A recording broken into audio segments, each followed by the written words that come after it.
This is David Prosper, host of The Leadership Revolution. Thanks for listening to the following broadcast from Public House Media.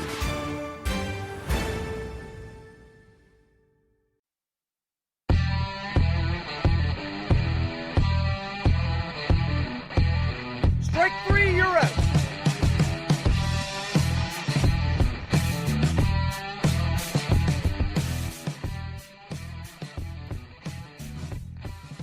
Welcome to a brand new episode of Caught Listening. Chris Heimall here with you, broadcasting as part of the Public House Media Network. You can find us everywhere you get your podcasts on Spreaker.com, Stitcher.com. Of course, you can find us on Apple and Google Podcasts and iHeartRadio, and now on Amazon Podcasts as well. Don't forget to subscribe, rate, review, share us with your friends and family. Also, find us on social media. Just search Caught Listening by Public House Media on Twitter, Instagram, and Facebook. You can also email the show, caughtlisteningphm@gmail.com. Always appreciate you guys reaching out, you guys being a part of this show. This show is, of course, the baseball show that goes beyond the white lines and doesn't talk strictly about the headlines. I know everybody this week is talking about the World Series. Obviously, we're here at the Fall Classic, and it is one of the most exciting times of the year, especially considering we never thought we would get to this point. But it is quite entertaining, and it is quite a lot of fun to watch. I wanted this week to be a show for you guys, for the fans. It's been a very weird year for baseball, but wanted to open it up and make it a potpourri of sorts. So basically, we're accepting your guys' questions all throughout social media, and we got a couple of good ones. This isn't going to be a very long show, but wanted to get involved with some of the fans a little bit and listeners of the show and have some fun with this one.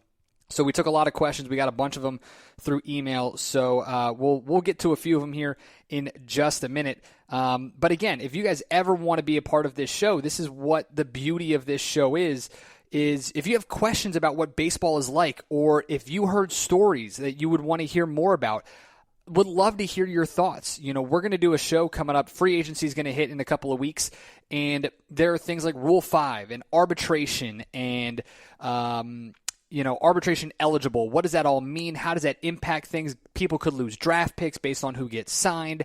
There's a lot that goes on. Player options, club options, mutual options. There's so much that goes on in free agency, and we may dive into certain signings that happen. I mean, we'll be really interested to see what happens with the Yankees and DJ LeMahieu and what they do if they're going to pony up for him. Eventually, you're going to, what happens with Trevor Bauer? Does Charlie Morton want to pitch another year? The 37-year-old currently in the World Series. What do the Red Sox do with their options on guys like J.D. Martinez and Colin McHugh? Does he come back? And there's so many questions that go on with free agency, and we've had a couple listeners reach out and ask what these things mean and how they impact it. So we're going to do a show on that. I'm really excited. Next week, we're going to base the 20th anniversary. It's hard to believe it's been 20 years since the Subway Series, Mets versus Yankees in 2000, in which the Yankees won their fourth title in 5 years and third in a row, basically cementing the Yankee dynasty there in the 90s. And we're going to talk with Jerry Beach, author of a new book, Subway Series, next week. Really excited to talk to him about that and about how, I'm reading the book now, and it's a lot of, you don't maybe realize the history of the Subway Series. Everybody thinks about it, obviously, in 2000, but there used to be a thing called the Mayor's Trophy before interleague play, where they would schedule games for the Mets and the Yankees to play each other. The origin of the term Subway Series, the pop culture that inevitably ingrains itself into sports and especially into New York, but then what those two teams mean to the fan bases and what the fan bases mean to the sport of baseball. The Mets have always been little brother in New York City. It's always been kind of a Long Island, Queens, Jersey team, and the Yankees have always been obviously New York City and New York State, for lack of a better term. So it's been really interesting to read this book and see just how much those two teams mean to the cities as well as to their fans and, of course, to the sport of baseball as well. So, again, we're going to go through some history of the game, and I don't know how many of you have seen it. Actually, there's a question about it, so we'll get to that in just a little bit. But really, really exciting to see what happens, and it's going to be a show that is all about you guys. So we are really, really excited to hear your thoughts, your suggestions, your questions, whatever it is. I'm really excited about it. So let's get to it. A couple of questions here on this week's show. And as always, you can submit questions or thoughts for the show of what you'd like to maybe see on social media. Just search Caught Listening by Public House Media or email caughtlisteningphm@gmail.com. Eric in New York is asking, a lot of your shows have included some bit on analytics. Where do you stand on sabermetrics and how analytics have infiltrated baseball?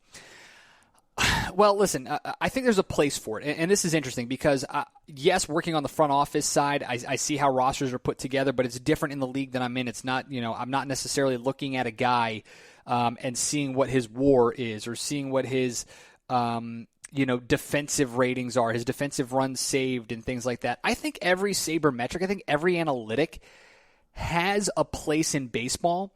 The problem that I have with it is when it becomes a substitute for the eye test.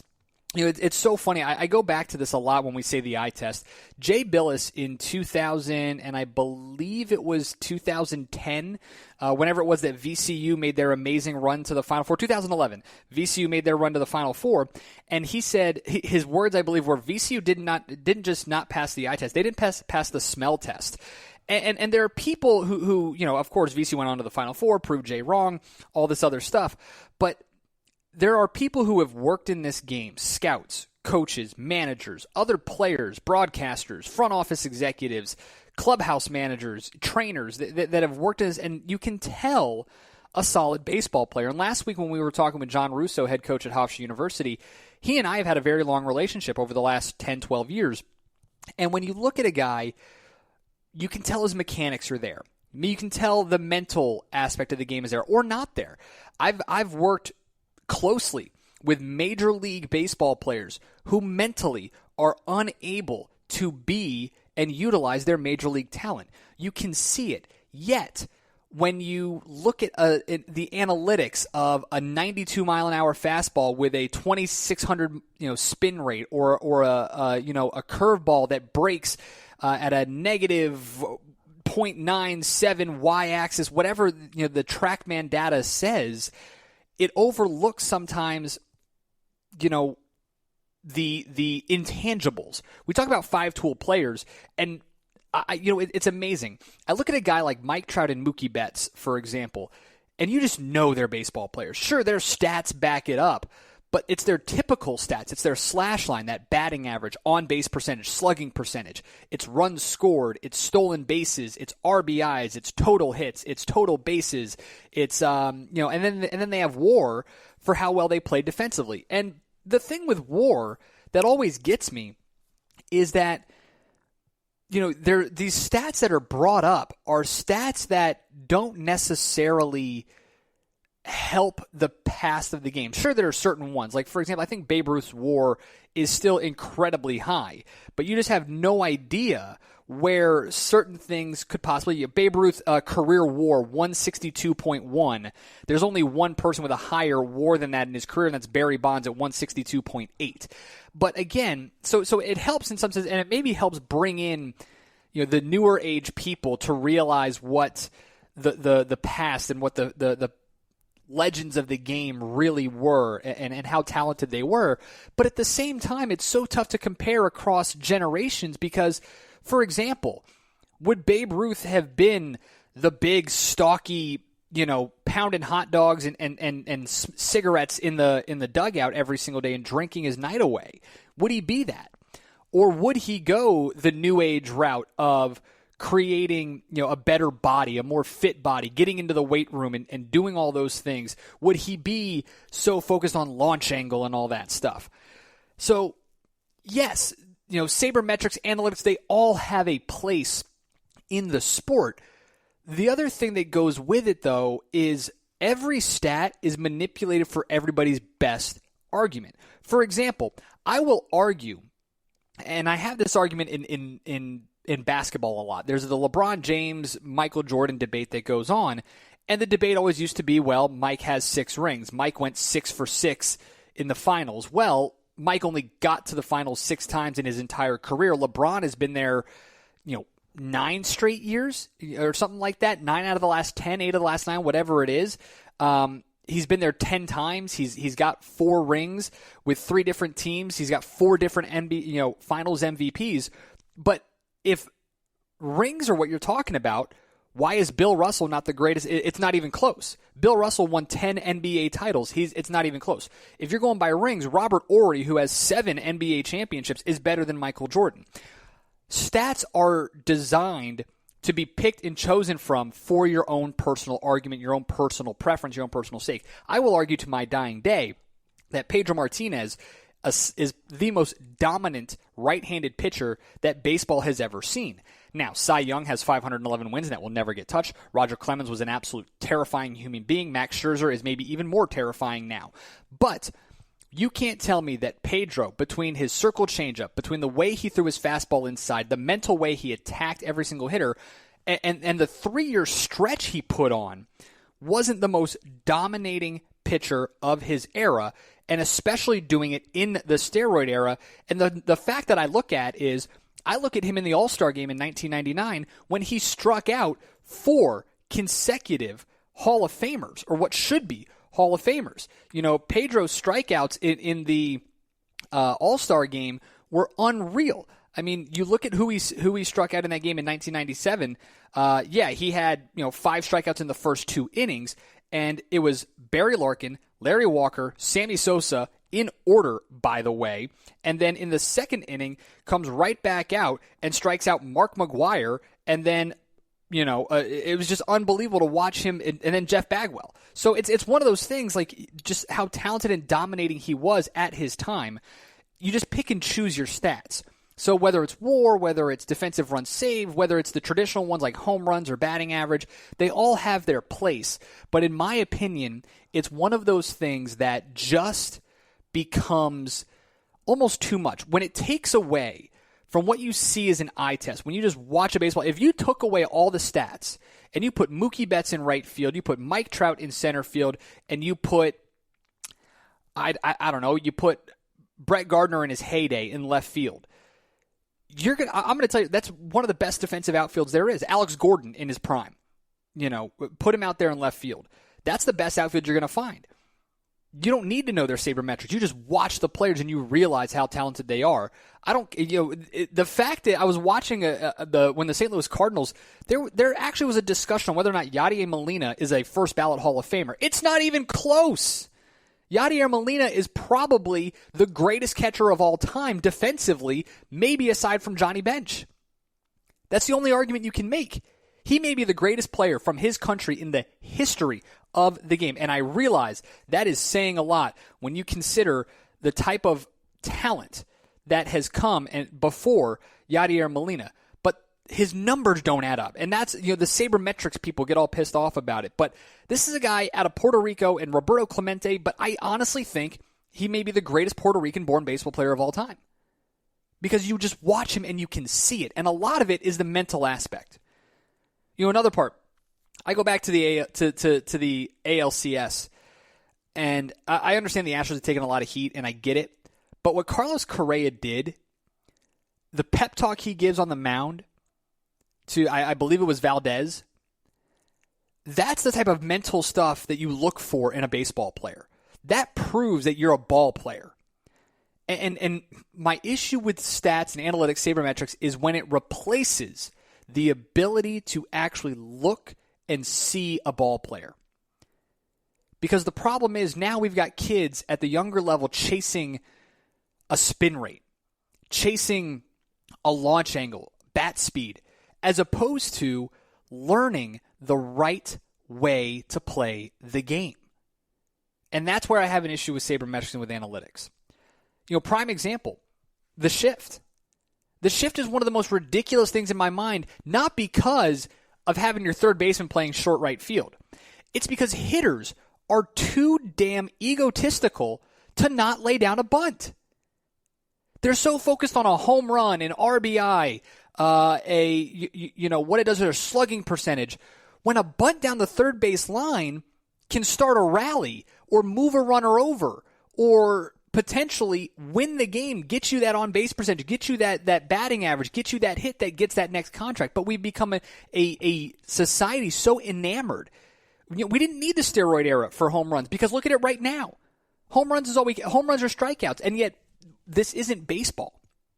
I love what Mookie Betts did in the first game of the World Series. a walk, a stolen base, scored on a fielder's choice. That's manufacturing a run. That's proof that you're a ball player. And that's what sabremetrics takes away. Fortunately, Mookie's a once-in-a-generation talent, and baseball was going to find him. And we have him. But if someone looked at his sabremetrics, if you looked at the numbers of Derek Jeter, by the way, when he was in the minors, I think in 1992 when he was playing in Greensboro, he had something like 52 errors. And if George Steinbrenner wasn't suspended from baseball at that time, he would have traded Derek Jeter away. Or maybe straight up released him. Who knows? But there was something about Jeter that Gene Michael, the general manager at the time, knew was a baseball player. Jeter was the 6th overall pick. I think it was 95 when he was in Greensboro. He was the 6th overall pick in 92. The Astros had the number 1 overall pick. The Astros did not draft Jeter because they thought he wanted $1 million signing bonus. The guy who was the Michigan scout that watched Derek Jeter senior year of high school quit the next day because the Astros didn't draft him. Because he saw a baseball player. And that's the problem with sabremetrics. You get into this situation where you don't look at a ball player. Yes, Trouble with the Curve romanticized it and dramatized it, as Hollywood does with everything. But that's the point. There are some things you can't see on a computer screen. And that becomes my issue with sabremetrics. I'll use them all day. I'll use them to explain anything. But when it takes away from actually looking at a ball player, that's the problem. So we'll see. Eric, appreciate that question. Another one coming in here. Brendan, Clayton Kershaw had a great game 1, but does that mean he is now exonerated from his not a clutch pitcher in the postseason? Look, Clayton gets a lot of bad rap. And honestly, I was thinking about this the other day. They were talking about him as one of the top 5 pitchers in the universe, or the top pitcher in the world, whatever it was. And I'm like, I wouldn't put him top 5. I wouldn't put him top 5 right now. Now, you go back and you look at Clayton Kershaw's career. I mean, look at him from 2011 to 2017. The guy finished top 5 in the Cy Young every single year, won 3 of them, was named Cy Young MVP in 2014, won the Triple Crown in 2011 for pitching with a 2.28 ERA, 248 strikeouts, and 21 wins. Guy was a freaking stud and will go down as one of the greatest pitchers of all time, maybe one of the greatest left-handed pitchers of all time. Postseason-wise, I get it. After Game 1, he's now 12-12, and he's got a 4.22 ERA in 29 starts. But I went and did a little bit of research here. A lot of people might see that and go, well, he's not that clutch. Well, of those 29 starts in the postseason, only 6 times did he allow more than 4 earned runs. Only 6 times. Those 6 times were, as I look through it here, Game 1 of the World Series in 2018 when he gave up 5 earned runs to the Red Sox. Game 5 of the World Series in 2017 when he gave up 6 runs to the Astros in what became a 13-12 Astros win. He only went 4 2/3 innings. Game number 4 of the NLDS, which he gave up 5 runs in a 6-5 Dodgers win over the Nationals. They ended up going to the NLCS and losing to the Cubs that year. Game 1 of the NLDS against the Cardinals, where he gave up 8 runs. He went 6 2/3 innings. That was a game in which he was left in probably just a little bit too long, because if you actually went and looked at at the box score for that, most of those runs for St. Louis were scored in that 6th, 7th inning. Dave Roberts should have pulled him earlier, and that was what Dave Roberts was brilliant at in Game 1, was pulling him sooner. 8 runs in the 7th inning for the Cardinals after the Dodgers had a 6-2 lead going into the 7th inning. So that to me is on Dave Roberts not getting him out of there sooner. And then the other 2, Game 6 of the NLCS, which he gave up 7 runs in a 9-0 loss to St. Louis, as well as Game 1 of the NLCS in 2009 when he lost to the Phillies, 5 runs in an 8-6 loss. So now a lot of this stuff, don't get me wrong, a lot of this stuff is on Kershaw. Some of it is on Roberts for not pulling him sooner. But you look at some of these other games, for example, 2017, that game that I had mentioned where it was a 5-1 Dodgers loss, Clayton Kershaw came out in relief and was absolutely stunning. He saved the Dodgers in that game, pitched 4 scoreless innings in relief of Brendan Moore because Yu Darvish was getting absolutely lit up. Now, you can say whatever you want about the Astros in 2017. I get it. That's fine. Whatever. 2018 World Series against the Boston Red Sox, Kershaw actually pitched, somewhat well there. He started off that game, went 4 innings, 5 runs, 7 hits. But again, my point with this one, and my point with the 2018 World Series in general, Kershaw pitched incredibly well in game number 5. Pitched extremely well in that game. 7 innings, 4 runs, 7 hits. That's a very good game, especially on short rest in the World Series.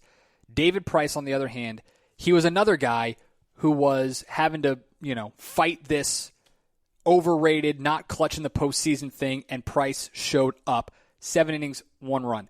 The thing that I have an issue with, because again, 29 starts, only 6 times did he give up more than 4 runs in 29 starts. That's pretty good. In my opinion, Clayton Kershaw is one of the most dominating pitchers, maybe the best left-handed pitcher of all time. Maybe. He's probably up there. The problem that people have is that you need to do it on the big stage. And I can't think of someone to really equate him to. Someone said Dan Marino, but I don't know. The problem with wins, especially for pitchers, is that it's a team sport, but it's an individual stat being judged on a team sport. Dave Roberts, again, probably made a couple of mistakes, and that's why I am glad that he learned from it. But at the same time, the offense has to step up. The Dodgers, every year for the last 5 years, have been one of, if not the most dominant team in the National League, offensively, defensively, and all that. It's not just Kershaw that couldn't get it done. It's the entire team. A pitcher who starts once every 4 or 5 days in the postseason cannot win a 7-game series by himself. I'm not absolving Kershaw from some of the games that he struggled at. I'm not. But what I'm saying is that we can't look at Kershaw and call him a bust. We have to look at the Dodgers and call them underachieving, much like the Atlanta Braves in the 90s. Do we look at Maddox and Glavine and Schmaltz and call them underachieving or busts in the postseason? No. But we look at the Braves, who won, I think, 13 consecutive NL East championships and only 1 World Series to show for it. That's an entire organization that couldn't handle it in the postseason. I don't hate to say it because I grew up hating them, but look at the Yankees over the last 5 years, 4 or 5 years. Tremendous team. Have not been able to get it done in the postseason. Whether with Girardi, Aaron Boone, 2000. It's been 11 years since the Yankees won a World Series. Pretty sure it's been 11 years since the Yankees have been to the World Series. So we can't put this all on Kershaw because he is going to go down as one of the greatest left-handed pitchers, if not the greatest left-handed pitcher of all time. And we just need to sit back and enjoy it and have some fun with it. So we'll see what happens. Last one here. Bob asks us if we have seen the news of the Major League Baseball Players Association creating an annual award, the Curt Flood Award, to honor those who champion player advocacy, and our thoughts. Yes, I did see this a couple days ago, and I absolutely love it. This is tremendous. Curt Flood and what he's meant to baseball is tremendous. What he's meant to African Americans playing baseball, what he has meant to people of color playing baseball is great. And this is, what Curt Flood did realistically was basically create free agency. 2020 is the 50th anniversary of Flood's legal battle of the reserve clause, which we used to hold a player to one team until that player decided to either release or trade him. It basically created free agency. And so the Players Association doing something to champion player advocacy, I love it because I think our players need to have more of a voice. I think they need to be more involved. I think they need to be championed more. I think we need to champion them more. They need to be marketed better. And when you see things, the Roberto Clemente Award talks about it for what players do for their community and stuff like that. And that's huge.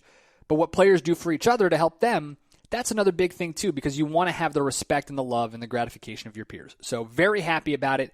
Very excited to see what happens. I'll be interested to see who is on the list for the nominees to get the award for the very first time. So we'll be excited to see it, and we'll probably talk about it. And you know what? That might be another show, too. You know, the advent of free agency. So much of it is very interesting, and so much of it is, of course, credit to Curt Flood. So we appreciate you guys being a part of the show. We appreciate your questions. As always, you can find them on social media, Twitter, Instagram, and Facebook. Just search Caught Listening by Public House Media, or email the show, caughtlisteningphm@gmail.com. You can find me on Twitter as well, at Chris Heimall, ChrisHeimall. And our three guys, Eric, Brennan, and Bob there, you'll be entered in to win a awesome Caught Listening swag pack. So appreciate you guys being a part of it. Next week, we'll talk with Jerry Beach, author of Subway Series, the 20th anniversary of the New York Mets, New York Yankees World Series in 2000. Really excited about that. Can't wait for you guys to hear it. Can't wait to see you next week on Caught Listening.